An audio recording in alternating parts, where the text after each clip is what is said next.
Bienvenue dans l'École en Action, un podcast de la Trousse à Projets, la plateforme de financement participatif de l'éducation nationale. Depuis 2017, la Trousse à Projets a permis de financer des projets pédagogiques portés par des milliers d'enseignants et d'élèves. Bonjour, je suis Juliette et j'accompagne au quotidien les porteurs de projets. Il faut le prendre, demander à la maîtresse, on met dans son cartable.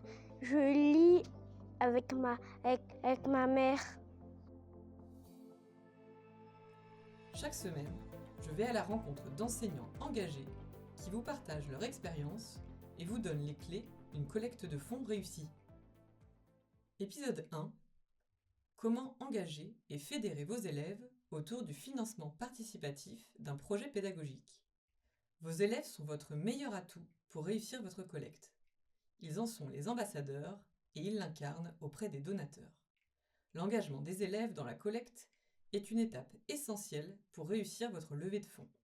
C'est aussi l'occasion de fédérer vos élèves autour d'un projet commun et de répondre à de nombreux objectifs pédagogiques. Chapitre 1. Quand et comment engager vos élèves dans la collecte ? Eddy Polis est professeur de cours élémentaires à l'école Jean Moulin de Villeneuve-le-Roi, dans le Val-de-Marne.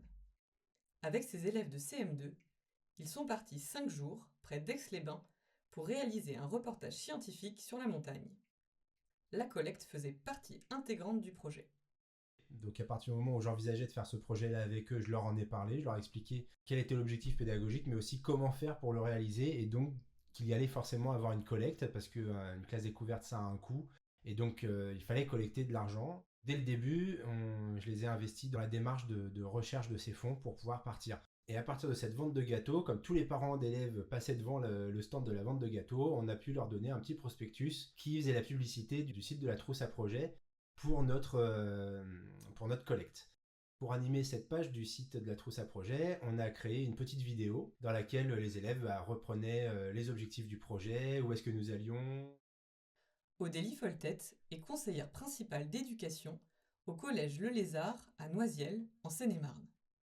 Chaque année, elle emmène les délégués de classe en séjour au Puy du Fou pour les sensibiliser de manière ludique à la citoyenneté. On a fait en tout 3 fois 1 heure de réunion pour exposer justement les objectifs, déterminer comment on allait les mettre en place. La dernière réunion était surtout pour redynamiser le projet et encourager les élèves à participer. Donc à leur échelle, on participait en diffusant les liens de la cagnotte et en parlant autour d'eux. Les jeunes, en particulier les collégiens, sont source d'inspiration, donc ils ont toujours des idées auxquelles on n'a pas forcément pensé. Margot Renard est enseignante à l'école primaire de Dangeau, en Eure-et-Loire. Avec sa classe de CE2, elle a organisé un voyage de 3 jours autour des grandes découvertes et des inventions. Du Clos Lucé au Futuroscope, ce projet était l'occasion de mobiliser les élèves sur le thème de l'année, mais aussi d'apprendre à vivre ensemble. J'explique à mes élèves le projet, etc.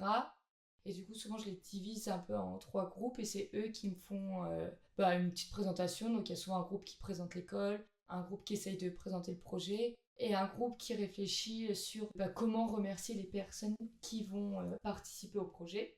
Souvent, je faisais une petite vidéo d'1 minute 30 pour en fait résumer le projet.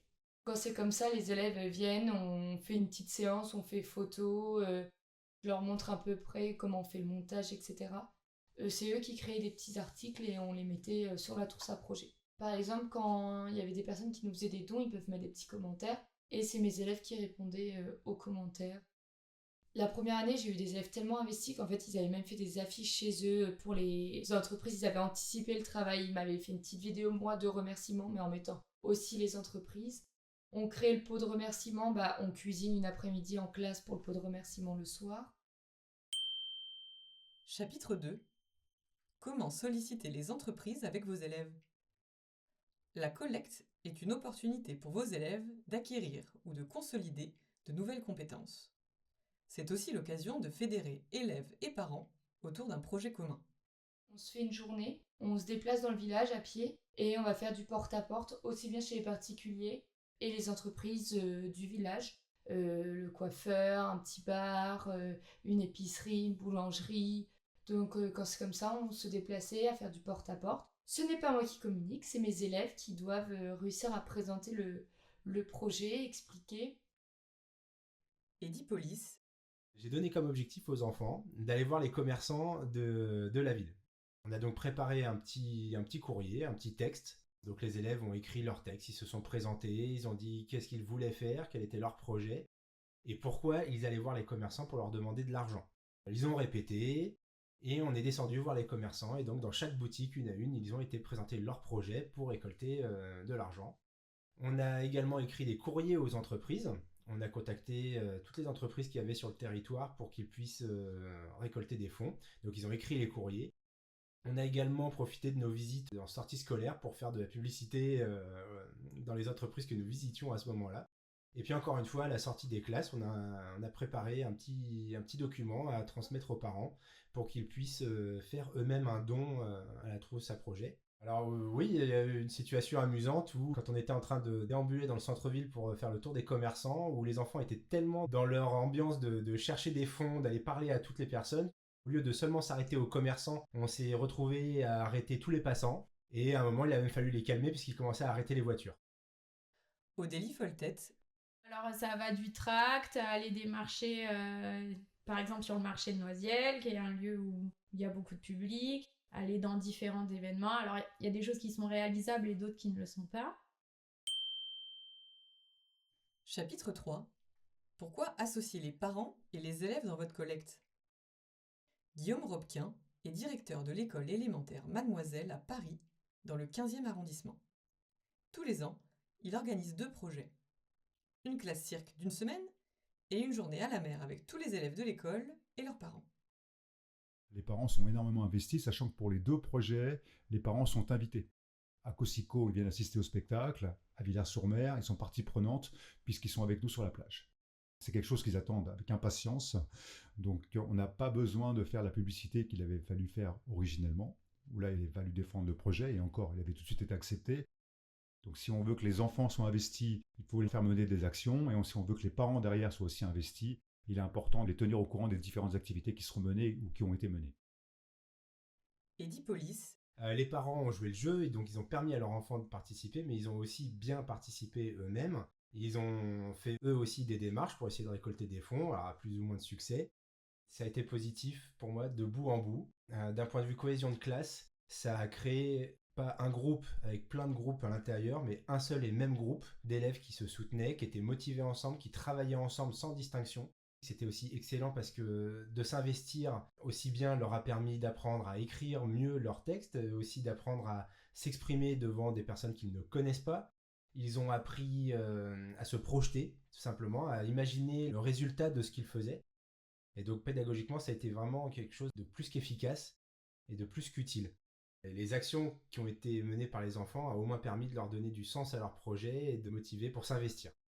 Margot Renard, On avait trié toutes les photos et c'est eux qui avançaient. Donc en fait, ils ont vraiment pris goût à l'outil numérique, au fait de pas seulement faire des jeux ou quoi que ce soit, là, faire du traitement de texte, faire des diaporamas. Au fur et à mesure, ils se sentaient de plus en plus à l'aise à présenter le projet, à essayer de démarcher. Donc c'est vrai que même au niveau de la communication, de parler avec soit des personnes qui connaissent, mais adultes, soit même des inconnus.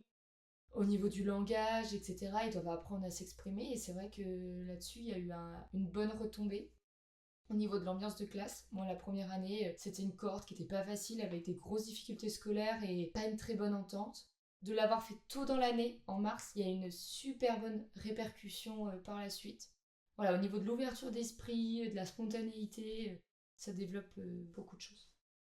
Qu'est-ce que je conseillerais? De ne pas hésiter à faire participer les élèves à la collecte de fonds, parce qu'ils sont capables, quand ils sont bien investis, ils sont capables de se surpasser et d'aller au-delà de ce que l'on peut attendre d'eux.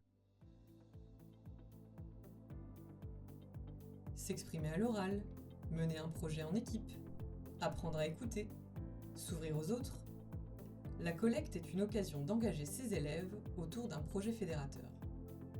Les façons d'engager vos élèves sont multiples. Avec les plus jeunes, pensez à concevoir avec eux les prospectus et les affiches que vous pourrez distribuer ensemble aux commerçants. Vous pouvez également les aider à rédiger des publications pour les réseaux sociaux. Avec les plus grands, au collège ou au lycée, impliquez-les dès le début du projet en faisant des points réguliers.